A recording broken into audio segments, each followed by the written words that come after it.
চাঁদা থেকে আমাদের কোনো ইনকামের দরকার নেই। তো ফলত চাঁদার সিন্ডিকেটটা আমাদের প্রয়োজন হবে না, এবং চাঁদার যে একটি বাহিনী সেটাও আমাদের প্রয়োজন হবে না।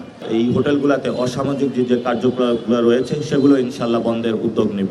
যে উনি প্রশ্ন করেছেন যে মতিঝিলেও অনেকগুলো ক্লাব রয়েছে যেগুলো বিকাশ, মানুষের সুস্থ বিকাশের জন্য গড়ে তোলা হয়েছিল খেলাধুলার জন্য, ওইগুলা দখল করে ওইগুলাকে হলো জুয়ার স্পট, ক্যাসিনোতে রূপান্তর করা হয়েছে।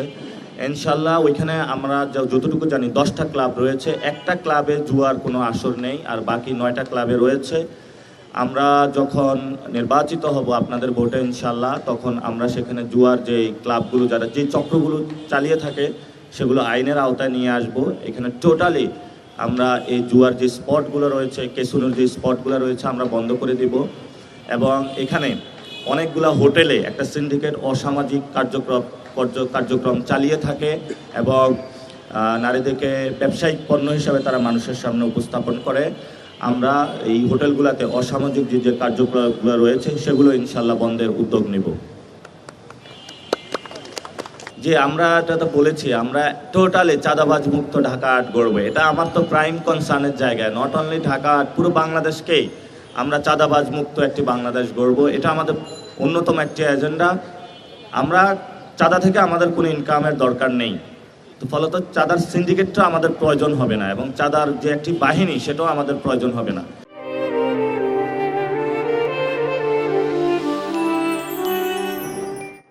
আমরা গতকাল দেখেছিলাম একটি দল থেকে বলেছে 1 কোটি লোকের কর্মসংস্থান তারা নিশ্চিত করবে প্রথম 2 বছরে নাকি 18 মাসে, এরকম শুনেছিলাম, দেখেছিলাম আমি। তো সেখানে আমার রিপ্লাইটা হলো, তারা যদি নির্বাচিত হয় তাহলে তারা 1 কোটি লোকের চাঁদাবাজিতে হলো কর্মসংস্থান নিশ্চিত করতে চায়। আমরা কোনো বাংলাদেশে কোনো চাঁদাবাজির কর্মসংস্থান চাই না। আমরা মানুষের মুখে খাবার তুলে দিতে চাই, আমরা মানুষের হাতে অস্ত্রের বদলে কলম ধরিয়ে দিতে চাই, আমরা মানুষের বাসস্থান নিশ্চিত করতে চাই, আমরা দলীয় গুন্ডা সন্ত্রাসী যে চক্রটা রয়েছে এটা ভেঙে দিতে চাই। আমি আপনার সাংবাদিকদের সামনে একটা বিষয় স্পষ্ট করতে চাই, আমাদের যে দেশের সমস্যা, এই দেশের যে সমস্যাগুলো সৃষ্টি হয় এটা ঢাকা আর্ট থেকে অর্ধেক সৃষ্টি হয়। এখানে সচিবালয় থেকে দুর্নীতি হয়, এখানে সুপ্রিম কোর্ট, আইন আদালত থেকে হলো অবিচারের রায়টা বিভিন্ন জায়গায় যায়।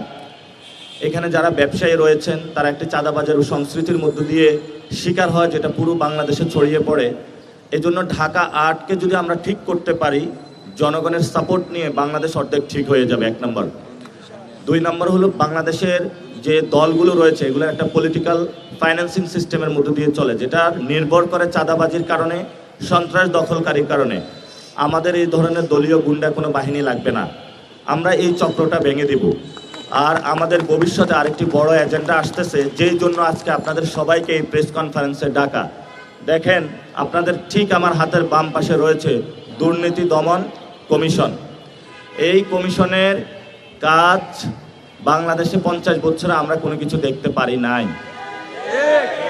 এরা যারা রাঘব বোয়াল দুর্নীতি করেছিল বাংলাদেশে, স্কুলের ম্যানেজিং কমিটিতে দুর্নীতি, সচিবালয়ে দুর্নীতি, স্বাস্থ্য অধিদপ্তরের দুর্নীতি, এমন কোনো জায়গা নেই যে বাংলাদেশে আমরা দুর্নীতির শিকার হই না। পাসপোর্ট আনতে যাই, জন্ম নিবন্ধন করতে যাই, গ্যাসের লাইন আনতে যাই, বিদ্যুতের লাইন আনতে যাই, অর্থাৎ নাগরিক অধিকার হিসাবে যেগুলো আমার ট্যাক্সের টাকা দিয়ে রাষ্ট্র থেকে অটোমেটিক আমার পাওয়ার কথা, সেই বিষয়গুলো প্রত্যেকটা জায়গায় হলো আমাদের দুর্নীতির শিকার হতে হয়। এই জন্যই ঢাকা 8 আসনে দুর্নীতি দমন কমিশন রয়েছে। ইনশাআল্লাহ হ্যাঁ ভোটে যদি আপনারা সিল দেন এবং ঢাকা 8 থেকে নতুন বাংলাদেশে দুর্নীতি দমনকে ইনশাআল্লাহ আমরা অ্যাক্টিভ করব। যদি এই দুর্নীতি দমন কমিশন অ্যাক্টিভ না হতে পারে, এই ঢাকা 8-এ তাদের স্থান হবে না। ঢাকা 8-এ বিল্ডিং থাকতে হলে দুর্নীতির বিরুদ্ধে কাজ করতে হবে, রাঘব বোয়ালদের ধরতে হবে, এবং আমরা দুর্নীতির বিরুদ্ধে ইনশাআল্লাহ ঢাকা 8 নয় 11 দলীয় জোট ক্ষমতায় আসলে পুরো বাংলাদেশে 0 টলারেন্স আমরা দুর্নীতির বিরুদ্ধে।